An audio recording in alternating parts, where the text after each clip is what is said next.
민주당의 혁신위원장을 맡기로 했던 이래경 다른백년 명예이사장, 천안함 자폭설 등 과거 발언 논란으로 사퇴하면서 후폭풍이 거셉니다. 민주당 권칠승 수석 대변인은 이래경 명예이사장의 발언을 지적한 최원일 전 천안함 함장에 대해서 이렇게 얘기하기도 했죠. 자, 천안함 자폭 발언과 관련해 최원일 전 천안 함장은 어제 현충일 추념식 현장에서 민주당 이재명 대표를 찾아갔습니다. 화면 함께 보시죠. 최 전 함장은 이 대표를 향해서 혁신위원장으로 임명됐던 이래경 명예이사장의 천안함 자폭 발언 관련 면담을 요구했습니다. 최 전 함장은 SNS에 올린 글에서 이 대표에게 항의하고 대화를 요청했다고 밝혔는데요. 이재명 대표는 별다른 언급을 하지 않은 것으로 전해졌습니다. 자, 이렇게 어색하게 서로 다른 곳을 바라보는 두 사람, 이 사이에 긴장감이 느껴지기도 하네요. 어제 추념식에서 이재명 대표는 기자들의 질문에도 입을 열지 않았습니다. 이준혁 기자 리포트 보고 오시죠. 이사가 자진 사퇴하긴 했는데 당 차원에서는 한 말씀 해주실 수 있을까요? 당내정에 대해서 진정성 의심된다는 지적도 있는데요. 대신해서 대변인이 검증 절차에 실무적 보완이 필요한 걸 알게 됐다면서 짤막하게 송구하다고 사과했지만 여당이 요구한 이 대표 직접 사과 등에 대해선 즉답을 피했습니다. 민주당 지도부에서는 쇄신을 위해서는 강경한 입장을 지닌 인물이 필요했다는 주장도 있지만 비명계를 중심으로는 이재명 대표 책임론, 사퇴론도 나오고 있습니다. 이래경 명예이사장은 이재명 대표가 경기지사 시절 허위사실 공표 혐의로 2심에서 당선 무효형을 선고받자 구명운동을 하는 등 이재명 지킴이로 활동했다는 주장도 나오고 있죠. 이 때문에 이 대표가 친명계 인사를 임명하려다 검증에 실패한 거 아니냐, 이런 분석도 나오고 있습니다. 당내 반응 들어보시죠. 다소 조금 이 강경한 태도와 입장을 견지해 오신 분으로는 이해했으나 사실 이제 이 쇄신이라는 것 자체가 결국 뼈를 깎는 고통 아니겠습니까? 네. 그러면 아주 온건하고 아주 평탄하게 살아오신 분과는 좀 더 결은 달리해야 되기 때문에 그런 부분들로 이해를 했던 것 같습니다.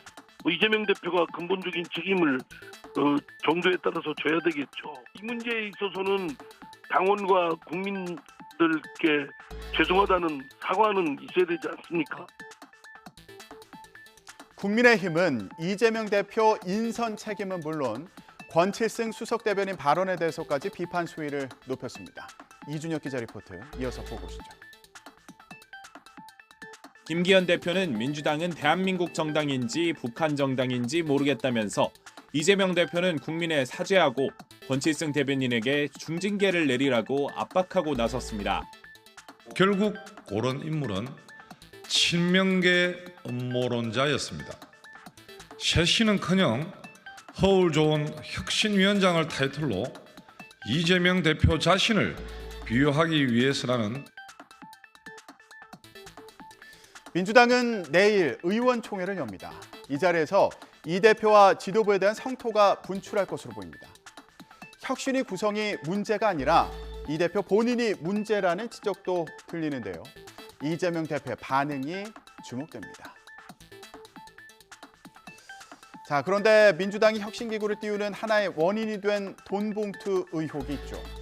이 중심에 선 송영길 전 민주당 대표가 오늘 또다시 검찰에 자진 출석합니다.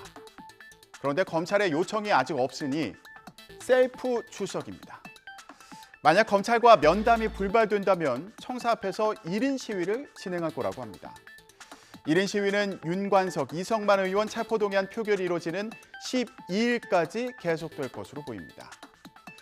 송 전 대표는 앞서 프랑스에서 귀국 후에도 서울중앙지검을 찾아서 검찰 면담을 요청했지만 거절당했죠. 그럼에도 불구하고 또다시 검찰에 셀프 출석하겠다는 송 전 대표의 행보에 대해서 수사를 정치적 쟁점으로 만들려는 거 아니냐, 이런 분석도 나오고 있습니다. 수사 상황과 관계없이 검찰이 조사를 거부하는 모양새를 만들려는 거 아니냐는 겁니다. 또 검찰이 구속영장을 청구할 경우에 도주 의사가 없다는 걸 보여줘서 기각 필요성을 강조하려는 거라는 시각도 있습니다. 그렇다면 검찰의 입장은 어떨까요? 최민기 기자가 전해드립니다. 검찰은 이번에도 송 전 대표와 협의한 사실이 없고 조사할 계획도 없다고 선을 그었습니다. 아직 송 전 대표를 소환할 단계가 아니라는 겁니다. 최근 검찰은 국회 사무처를 압수수색해 송 전 대표를 포함한 국회의원 29명의 본청과 의원회관 출입 기록을 확보하고 봉투를 받은 의원들 특정에 들어갔습니다. 돈 봉투를 받은 것으로 의심되는 의원들의 동선을 다른 객관적 자료와 교차 검증해 실제 받은 이들을 추려내겠다는 겁니다. 소환 시점은 아직 정해지지도 않았지만 검찰과 송 전 대표의 기싸움이 벌써부터 뜨겁게 달궈지는 모습입니다. 윤관석, 이성만 의원 체포동의안 표결은 물론 돈 봉투를 받은 의원들이 특정되면 소환 조사가 이어질 텐데요. 민주당이 또 당시 경랑에 휩싸일 것으로 보입니다. 자, 이런 상황에서 언급되는 인물이 있죠. 오는 24일 귀국을 예고한 이낙연 전 민주당 대표입니다. 대한민국을 위해서 할 바를 하겠다는 말을 전했는데 앞서 이렇게 정계 복귀를 예고하기도 했습니다. 그 책임을 제가 다해야 한다고 믿고 있습니다. 그렇게 특별한 혜택을 받은 사람으로서의 의무도 다해야 한다고 생각합니다.